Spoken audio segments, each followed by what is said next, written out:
말씀 한번 나누도록 하겠습니다. 창조의 회복.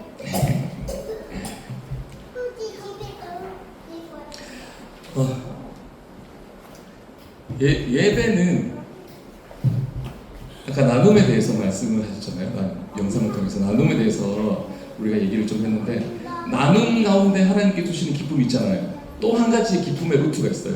그 길이 뭐냐면 예배하는 거죠. 예배 가운데 하나님께서 우리에게 기쁨을 주세요.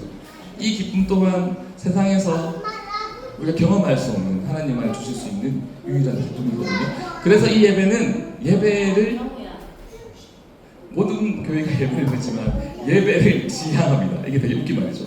예배를 지향합니다. 이 시간에는 우리 예배 가운데서는 어떤 누구도 중요하잖아요. 그래서 우리가 모두가 선생님이라고 얘기를 하잖아요. 그 이유가 뭐냐면 오늘 이 시간 가운데 하나님을 경험하시라고. 하나님을 경험하는 방법은 하나가 있어요. 뭐냐면 찾는 거예요. 가만히 있어도 되지만 찾는 자에게 하나님께서 열어주십니다. 찾도록 찾는 자를 만나주시는 분인 줄 믿으십니까? 제 말이 좀 빠르죠? 제법 빠르죠? 최대한 천천히 하도록 하겠습니다. 빠르면 어떻게 하시냐면 저요 하든지 삐 이렇게 보여요. 아니라고 말씀하시면 제가 천천히 하도록 하겠습니다. 저는 자동적으로 빨라지게 돼 있어요. 2배속 정도 빨라지거든요. 감당할 수 없으시니까 얘기를 하시기 바랍니다. 어쨌든 그렇습니다. 그래서 예배 가운데 풀어주셨으면 좋겠어요. 예배 가운데 성령님을 체험하시고 만나면 하나가 될 때 그것이 능력이 되어져요. 하나 된 그 능력으로 세상을 살아가시면 이깁니다. 그래서 그 하나됨의 경험을 예배 가운데 누리시는 여러분들 되시기를 축복합니다.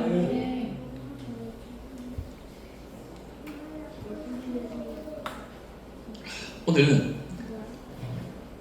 좀 재미없는 얘기를 좀 해야 될 것 같아요. 한 7주 정도, 6주 정도 당위성에 대해서 우리가 왜 나눠야 되는지 이런 얘기를 했었고, 저번 주만 약간 써머리 해보면 영원에 대해서 얘기했죠. 영원은 언제부터 사는 거라고요? 라고 말하면 모르시니까 제가 말씀을 좀 드리면 이미 살고 있는 거예요. 생각 안 하잖아요. 오늘 죽어서 영혼을 간다 생각하는데 아니에요. 이미 우리에게 선택권이 없어요. 영혼을 살아가는 거예요. 뭐만 있는 거예요? 예수님을 믿는 자는 영혼이 주와 사는 거고, 예수님을 믿지 않았던 자는 영혼이 주와 함께 할 수 없다는 것만 있는 거예요. 그 결과만 우리 앞에 놓여져 있는 거지 이미 우리는 영혼을 살아가는 거예요. 이 영혼에 대한 관점이 우리 가운데 정립되어지지 않으면 세상의 모든 문제가 해결이 안 돼요. 왜냐하면 짧으면 70, 80대는 인생 가지고 도대체 알 수가 없거든요. 고난이 뭔지도 모르겠고, 나는 왜 기쁜지 모르겠고, 나는 왜 슬픈지 모르겠고, 나는 왜 이렇게 힘든지 모르겠어요. 이렇게 얘기하면 저렇게 맞고 저렇게 얘기하면 저렇게 맞아요. A라는 사람이 맞을 수도 있고 B라는 사람이 말하는 사람마다 다 맞을 수 있어요. 반대로 얘기하면 다 틀릴 수도 있는 거죠. 왜냐하면 이 짧은 7, 80 가지고 하나님의 경륜을 이해할 수 있는 사람은 이 땅에 없습니다. 그 누구라? 누구를?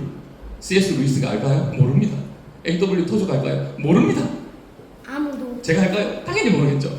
너도 모르겠지만 우리 모두가 모르는 거예요. 그런데 어떻게 하면 알 수 있냐면 영혼의 관점이 내 마음 가운데 자리 잡기 시작하면, 정립되기 시작하면 하나님께서 풀어주시는 거예요. 그러면 고난의 의미가 이해되어지는 거고, 내 안의 삶에 나에게 오늘 주신 오늘의 삶이 이해가 되기 시작하는 거죠. 그러니까 저번 주 얘기는 그런 거였어요. 영혼의 삶을 살아가시길 바랍니다.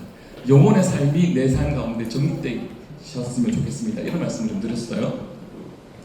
두 번째로, 영혼의 관점이 정립되어지면 하나님의 의도가 보이기 시작합니다. 의도가 뭐죠? 의도가? 말씀을 먼저 좀 볼까요? 그래서 순서가 있으니까 오늘 보실 말씀은 창세기 1장 27절에서 28절 말씀입니다. 하나님의 의도에 대해서 알기 전에 말씀을 먼저 보도록 하겠습니다.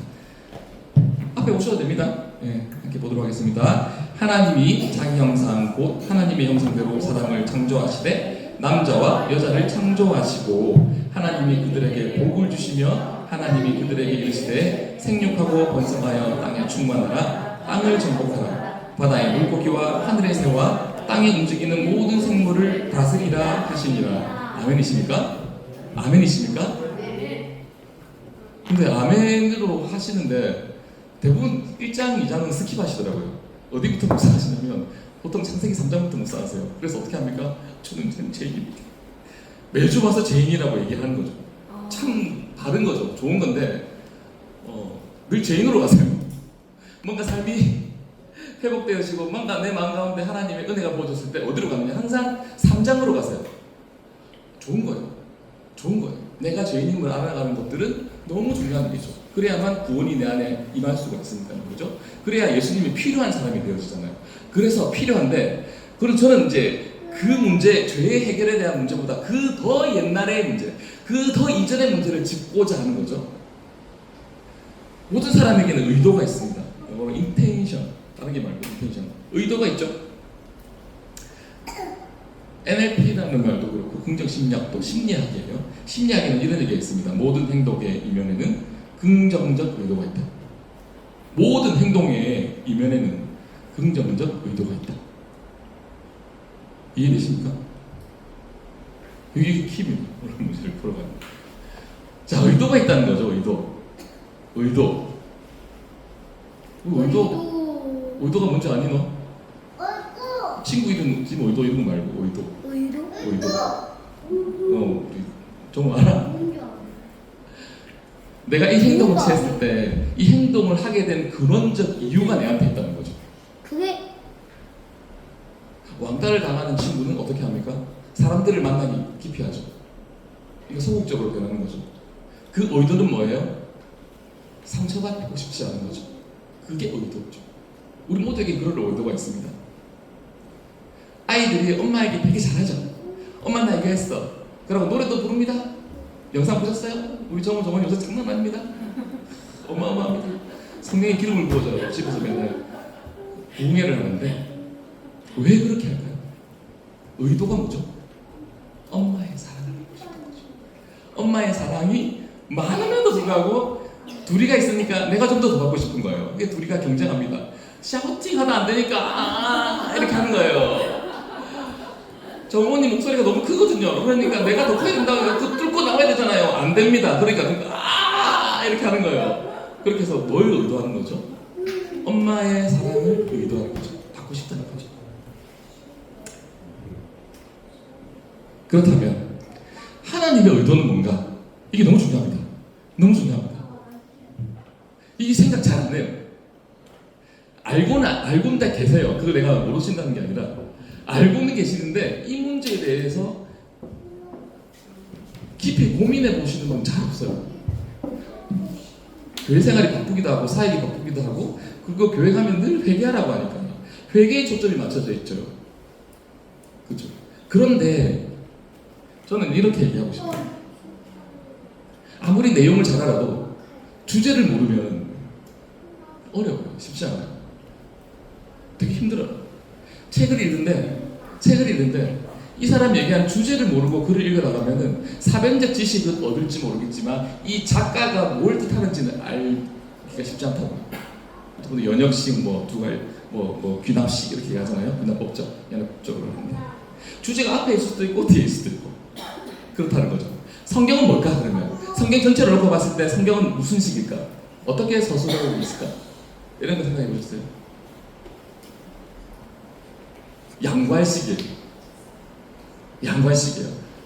오익시 목사님, 네 맞췄다는 듯이 그냥 되게 똑똑하신 분이시고 우등생이시니까 그렇습니다. 창세기 1장, 2장에 이게 다 나와 있어요. 너무 이게 중요한데 분량이 작기 때문인지 모르겠지만 아니면 우리 한국의 기독교적 특성인지는 내가 모르겠지만 1장, 2장을 너무 가볍게 보는 거예요. 그런데 1장, 2장에 하나님의 청사진이 다 그려져 있어요. 블루프린트가 있다는 거죠. 하나님 뭘 하시려고 하는지 의도가 담겨져 있다니까요. 이런 생각 해보셨어요? 근데 제가 지금부터 제가 말씀 좀 드리면 재미없습니다. 이번 주 좀 재미없게 할 수밖에 없는데 좀 들어주셨으면 좋겠어요. 근데 너무 중요해서 그래요. 오늘 1장 28절을 읽었는데 그 마지막에 뭐라고 되어 있냐면 다스리라 하시니라고 되어 있어요. 다스리라라고 되어져 있어요. 누구에게요? 사람을 만드시고 그 사람에게 다스리라고 말씀하시죠. 다스림이 뭐죠? 통치하는 거죠. 다스림이 뭐죠? 이름을 지어주는 거예요. 넌 지금부터 기린이야. 그리고 하나님께서 어떻게 하셨습니까? 에덴 동산을 경작하고 지키게 하셨죠.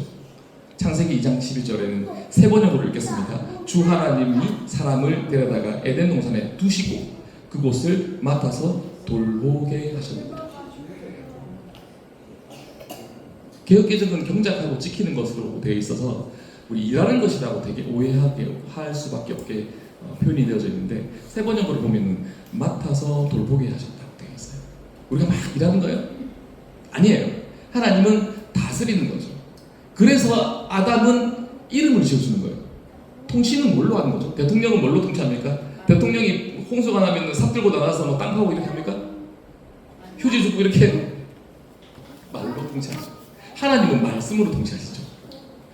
그와 동시에 사람에게 어떻게 하셨냐면 원래 제가 원형을 얘기 드리는 거예요. 통치하겠어요. 말로 다스리게 하셨다. 그런 표현이 구체적으로 나와 있지 않아서 잘 모르시겠지만 의도하는 바는 그런 거예요. 하나님께서는 사람과 더불어 통치하기를 원하셨던 거예요. 어디를? 이 세상을.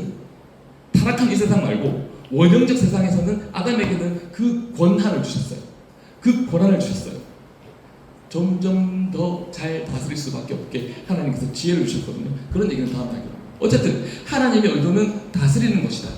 그런데 그 다스림은 사람의 능력으로 되어지는 것인가? 재미없기 시작하죠. 하나님께서 위임된 권한으로 이렇게 불리는 거죠. 그런데 제가 정리를 하면 그 하나님의 목적은 이 땅을 다스리시는데 누구를 통해서? 사람을 통해서 다스리기를 원하셨는데 이 의도가 없어졌다? 없어지지 않았다? 없어지지 않았다. 그러니까 제가 지금 이렇게 얘기하는 거죠. 그러면 그 의도를 어디서 알 수 있느냐? 그럼 증명이 되어야 될 거 아니에요. 먼저 이것 좀 볼까요?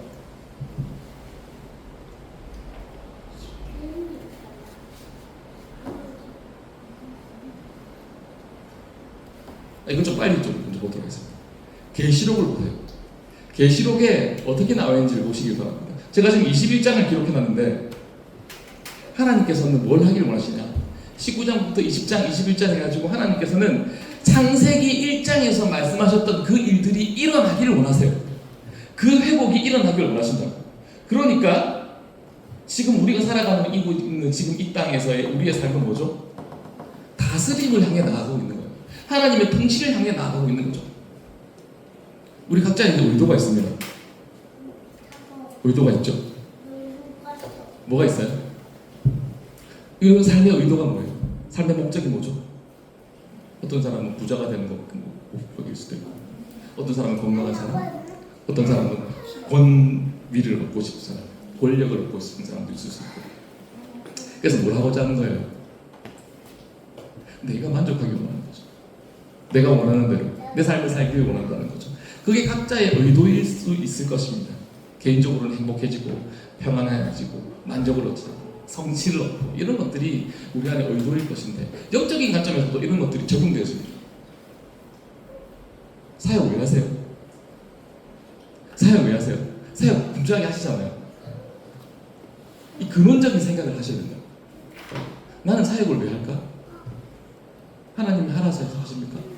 아니면 그것이 내 안에 기쁨인 것인 줄 알아서 하십니까? 그 의도가 뭐죠? 목적이 있는 거죠. 이런 고민을 좀 하셔야 돼요. 되게 좀 철학적인 얘기일 수 있는데 제가 말씀드리고 싶은 건 그런 거예요. 하나님은 이 땅에서 우리의 삶이 통치가 회복되어지는 방향성으로 살아가길 원하세요. 내 삶 가운데 통치가 회복되어지길 바라시는 것이 주님의 의도입니다. 목적입니다. 우리가 왜 사역하냐요? 왜 내 안에 그분의 관계 가운데 전도하고 봉사하고 헌신하죠? 가깝게는 하나님께 주신 은혜로 그것들을 감당하고 또 주신 기쁨이 크니까 그 감사함으로 그 기쁨으로 우리가 사역하지만 궁극적인 하나님의 의도가 뭐냐면 하나님의 질서가 회복되길 원하시는 거예요. 하나님의 통치가 우리 삶을 통해서 회복되길 원하시는 거죠. 재미없죠? 두 가지로 정리하면 이런 겁니다. 첫 번째로 통치가 회복되길 원하시고 두 번째는 관계가 회복되길 원하시는 거죠. 에덴 동산의 두 번째 특징이 뭐죠? 다스린다고 되어 있죠. 그 다스린다는 건 어떤 의미가 담겨져 있느냐? 아무나 다스립니까? 아담에게만 말씀하셨죠. 사람에게만 말씀하셨잖아요. 특수관계. 특수관계죠. 하나님께서 어떻게 하기 원하신다고? 관계가 하나님과의 좋은 관계 속에서 통치하고 다스리길 원하신다는 거죠. 그 관계 속에 있는 그 사람은 뭘 아는 거예요? 다시 돌아갑니다. 하나님의 통치를 이해하는 거죠. 아담은 알았어요. 하나님께서 뭘 하시려고 하는지. 아담은 알았어요. 내가 왜 지금 다스릴 수 있는지. 구약에 예수님이 오시기 전까지 무수히 많은 일들이 일어나고 그 일들 가운데 마침내 예수님께서 오셨죠. 하나님께서는 끊임없이 뭘 하시려고 하셨죠? 이스라엘 민족을 통해서 다스리려고 하시잖아요. 그럼 말을 들어요, 안 들어요? 왕들이 왜 망하게 되어지죠? 결국 왕은 망했잖아요. 왕의 시대는 망했습니다. 왜 망했게요? 진짜 간단합니다. 다스림으로 이해해드릴 수 있어요. 왜냐? 내가 다스리려고 했어요. 그러니까 권한을 뺏어버리신 거죠. 권한을 가지고 자기 마음대로 이용했죠. 그래서 구약의 왕들은 망한 거예요. 그래서 필연적으로 누가 올 수밖에 없어? 예수님께서 오신 거예요. 이렇게 이해될 수 있는 겁니다. 자, 좀 얘기를 좀 더 진행하면 어려우니까 이런 겁니다.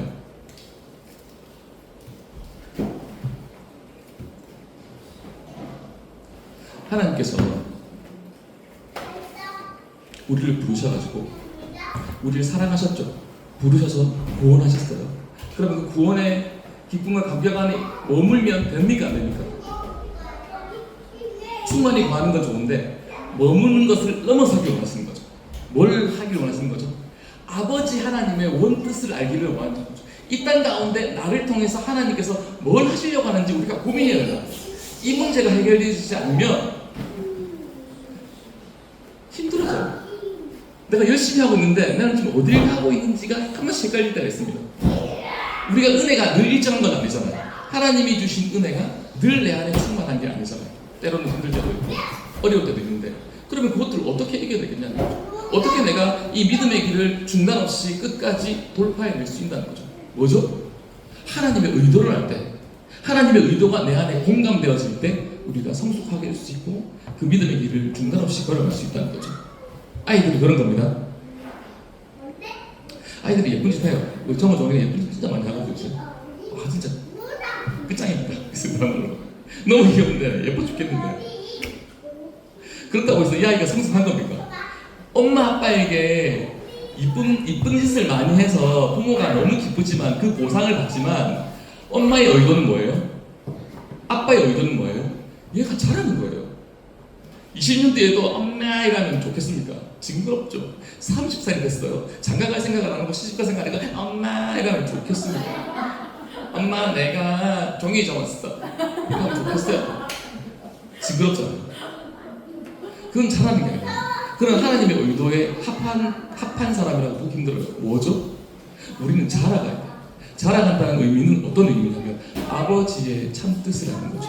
아버지의 참뜻은 뭐죠? 이 세상을 다스리길 원하세요. 그 다스림은 어떻게? 나를 통해서. 요한복음 1장을 보세요. 빛 비추는 자는 빛을 비출 수 있습니까? 못 비춰요. 누가 비춰주시는 거죠? 예수 그리스도가 비춰주시는 거죠. 그러니까 우리는 비추는 자라고. 그런데 비추는 자는 능력이 없습니까? 능력을 해양케 하시죠. 누구의 능력으로? 예수 그리스도 하나님의 능력이 우리를 통해서 드러나게 하신 거예요. 이게 창조예요. 그래서 요한복음 1장이 귀하고 값지고 하나님의 의도를 담은 거죠. 담으셔도 되는데 하나님의 꿈은 이런 거다는 거죠. 하나님은 이 땅을 완전히 다스리기를 원하시는 거죠. 통치하고 싶으신 거죠. 다스리기 원하시는데 이것들이 완전하게 이루어질 때는 우리가 알다시피 예수 그리스도께서 다시 오실 그날이지만 이미 예수 그리스도께서 오신 이날부터 하나님은 우리에게 구원이 임한 그날부터 통치의 권한을 주셨어요. 사용하실 사람은 사용할지어 그 하나님의 통치가 내 삶 가운데 이루어지기를 원하는 사람은 선포하시면 이루어질 줄로 믿습니다. 상황이 바뀝니까? 환경이 바뀝니까? 그렇진 않아요. 여전히 어려울 수 있어요. 그런데 하나님은 통치하게 하세요. 길고 짧은 건 뭐 하면 압니까? 대보면 압니다. 어떻게 하시는지, 하나님이 어떻게 바꿔가시는지 아십니다. 그런 것들을 우리는 뭐라고 표현하는 줄 아십니까? 쉬운 말로 복. 그게 복입니다. 내가 오늘 길 가다가 100만 원 줍는 게 복이 아니고 이 100만 원이 가소로워지는 게 복이에요. 어떤 게 복이라고요? 내가 이 땅을 다스리는 게 복이라니까. 내가 기도할 때 하나님께서 들어주세요. 내가 기도할 때에 하나님께서 일하세요. 내가 기도할 때에, 내가 찬양할 때에 하나님 임재하셔서 나와 하나가 되세요. 그게 요한복음 14장부터 쭉 있는 얘기고 15장에 맺는 나와 하나가 된다. 포도나무 비유가 그겁니다. 포도나무 열매 하나 이게 아니라는 겁니다. 세상을 다스리는 권한을 내 손에 주기를 원하세요. 그러나 세상은 어떻게 합니까? 끊임없이 하나님 앞에 대적하죠. 그러므로 우리의 삶에 고달플 수 있겠지만 하나님은 반드시 바꿔가십니다. 내 짧은 인생 7, 80 가운데 이런 모든 일들이 일어나지 않을 수도 있어요. 그럴 수도 있어요. 그런데 하나님은 하루 이틀 사시고 마시는 분이세요. 한 100년 사시고 마세요? 처음부터 끝이잖아요. 그러니까 그 일들을 이루어 가신다고요. 여러분들 믿음의 조상들 뭐 이런 볼 것도 없어요. 미국을 보세요. 미국은 예수 믿은 지 몇 대일까요? 기본 10대입니다. 11대 12대 막 이래요. 우리 할아버지의 할아버지가 믿었다더라. 그렇게까지 볼 필요 없어요. 우리 끼키야 4대인데 4대, 5대, 6대는 그냥 가소롭습니다. 그런데 하나님을 믿고 하나님을 예배하고 하나님을 찬양한 그 사람들이 내 대에는 그런 일들이 일어나지 않았지만은 당대에는 일어나지 않았지만은 그 다음 대 2대, 3대, 4대로 넘어갈수록 하나님이 그 가문을 통해서 하나님의 통치가 임하게 하신 것들을 우리는 볼 수가 있어요. 이런 것들을 경험하셨으면 좋겠어요. 우리 한국은 그런 것 같아요. 발전도 빨랐고 변화도 빠른데 역사가 짧잖아요. 그러니까 뭐가 없어요? 임상이 부족해요. 하나님을 순종하고 믿음으로 살아갔던 그 임상이 부족하다니까. 이게 우리의 핸디캡입니다. 그런데 이것들은 우리가 쉽게 극복할 수 없죠. 세월이 지나야 되고 세대가 거듭돼야 되죠. 하나님은 반드시 천대의 복을 주세요. 천대의 복을 우리 가문을 통해서 주신다니까요. 자기의 가문을 한번 바꿔보고 싶다. 내가 아니더라도 우리 가문을 통해서 하나님께서 우리 가문을 통해서 역사하시는 것들 경험하고 싶다. 다 그렇죠. 네, 다 그럴 줄로 믿습니다. 그런 경험들이 다 일어났으면 좋겠습니다. 그 일들의 시작은 누구로부터? 예수 그리스도를 구주로 영접한 여러분부터 시작되는 거죠. 바꿔가세요. 제가 정말 길은 없는데 바꿔가세요. 여러분들의 가문을 통해서 하나님은 복 주기를 원하시고 이 땅을 통치하고 다스리시기를 원하십니다. 이런 것들은 사람들이 보기에는 공평하지 않아요. 사람들이 보기에는 합리적이지 않을 수 있어요. 그런데 하나님은 그 합리적이지 않은 인간의 생각을 넘어서십니다. 그게 시편 139편에 나와 있는 바닷가 모래알보다 많은 하나님의 수예요. 수라고. 우리 수 많잖아요. 어려운 일 닥치면 우리 수 많잖아요. 이렇게 한 4개, 5개 있죠. 이렇게 하면 되겠고 저렇게 하면 되겠고 그거 넘어서면 어떻게 할 거예요? 그 수가 다 안 통하면 어떻게 할 거예요? 그때부터 천부의 의식으로서 하겠죠. 주가 있다시네. 그때 찬양하는 거잖아요. 하나님께서는 뭘 원하십니까? 내 의도를 넘어서기를 원해요. 내 노력을 넘어서기를 원하세요. 내 의도는 뭐예요? 당장 이 땅에서 유택한 삶을 살고 그냥 평안한 삶을 살고 내 자식 잘했으면 좋겠고 그 정도를 바라보는 게 우리의 의도인데 하나님의 의도는 이 세상을 통치를 향한 다스림을 우리 두 손에 주기를 원하신다는 거죠. 우리 자녀에게 뭘 주기를 원하십니까? 재산 물려주고 싶으세요? 집 물려주고 싶으세요? 물려주시면 좋은 겁니다. 좋으신데 하나님은 그 정도 수준이 아니시죠. 이 땅에 대한 통치와 다스림을 주기를 원하신다는 거죠. 제가 시작할 때 이렇게 말씀을 드렸잖아요. 재미없을 거라고. 재미없으시죠?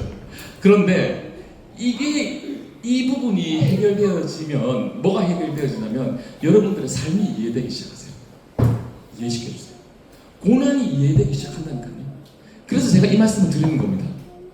첫 번째는 뭐? 영혼의 관점 해결돼야 되고 두 번째는 통치와 하나님의 통치와 다스림의 원그림 창세기 1장 2장에 나와 있는 나를 부르시고 나를 통해서 통치하시고자 하는 하나님의 의도가 풀어질 때 삶이 풀어지기 시작합니다. 지금 뭐 자녀들이 힘겹게 하십니까? 아니면 삶의 여러 문제들이 여러분들이 힘겹게 하십니까? 그 문제를 통해서 하나님은 하나님의 의도를 보기를 원하세요. 하나님의 통치와 다스림. 너무나도 큰 걸 주기를 원하신다는 거예요. 제가 뭐 어려운 표현을 하는 것 같아서 좀 그렇긴 한데 하나님은 어마어마한 분이세요. 만드셨어요. 여러분 뭐 만든 거 있습니까? 우리 만든 거 없잖아요. 하나님 모든 걸 만드셨어요. 오늘 내린 이 우중의 비도 만드셨고 저 달아는 풀도 만드셨고 이 나라도 만드셨고 땅도 흙도 모든 것들 누구의 것입니까? 하나님의 것인데 그 하나님께서 모두에게 누구에게 주셨어요? 우리에게 주셨어요. 우리에게. 그래서 통치하고 다스리게 가셨는데 누가 방해를 한 거죠?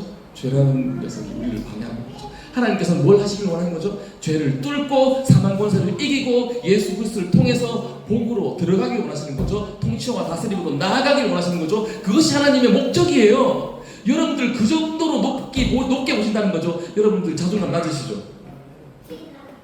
자존감이 낮으신 분 많잖아요. 자존감을 이제부터 높일 수 있습니다. 왜냐하면 하나님께서 그 두 손에 여러분들 10년 가운데 통치가 임하게 하셨거든요. 누구를 통해서? 나를 통해서. 지금 내 삶은 참 뭐 웃긴 일이 있고 있네. 그럴 수도 있겠지만 여러분들의 삶을 통해서 여러분들의 자녀를 통해서 자녀의 자녀를 통해서 자녀의 자녀를 통해서 바꿔가시는 하나님 천대에 축복하시는 그 하나님이신 줄 믿으시기 바랍니다. 말씀 한번 보도록 하겠습니다. 처음으로 제가 통치와 관계에 대해서 말씀을 드렸는데 이 말씀 함께 보기를 원합니다. 요한계시록 3장 21절에는 이렇게 나와 있습니다. 요한계시록 3장 21절 잘 하시는 말씀인데 함께 보도록 하겠습니다. 보이시죠? 이기는 그에게는 내가 내 보좌에 함께 앉게하여 주기를 내가 이기고 아버지 보좌에 함께 앉는 것과 같이 하리라. 어떻게 한다고요? 보좌에 앉게 하신다고. 보좌는 뭐죠? 보좌는 뭐예요? 다스리는 거예요. 왕이 어디에 앉아 있어요? 사극 많이 보셨잖아요. 왕이 어디에 있어요? 거기가 보좌예요. 거기가. 그러니까 왕은 통치하는 자인데 왕이 통치하는 그 자리에 누구와 함께 앉게 하겠다고? 우리와. 믿기지 않으시면 이게 사실입니다. 그런데 많은 사람들이 이것을 외면해요. 왜냐하면 너무 거리가 멀거든. 그리고 내가 지금 이거 할 게 아니라고 생각하거든. 다소한 내 문제에 봉착해져 있거든. 오늘 내 삶이 좀 그래. 내 집이 뭐 어떻고 뭐 직업이 어떻고 내 삶의 자녀들의 문제가 또 이러고 저러고 합니다. 이것들이 오늘 일상적인 우리들의 일이고 또 어떻게 합니까? 바빠. 직장 가야 돼. 우리 아이들 챙겨야 돼. 뭐 어디 가야 돼. 분주한 일들을 얘기합니다. 좋아요. 다 좋다고요. 그런데 하나님은 그 모든 우리 안에 있는 사소한 의들을 넘어서서 보좌에서 함께 다스리는 데까지 나아가게 하시길 원하신다는 거예요.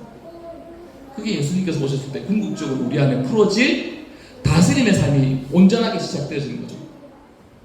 그런데 그 다스림이 오늘 우리의 삶 가운데 지금 놀라셨죠? 지금 우리 삶 가운데 그 일들이 일어나기를 원하십니다. 믿으셨으면 좋겠어요. 이 하나님의 의도가 믿겨지셨으면 좋겠어요. 이게 머리로 이해되는 게 아니라 내 마음 가운데 확 와닿아서 내 마음 가운데 소망이 되셨으면 좋겠어요. 갈급해졌으면 좋겠어요. 내 마음 가운데 뛰는 듯한 내 안에 심장이 도동치는 동기였고 동력이었으면 좋겠어요. 삶이 바뀌시길 원하십니까?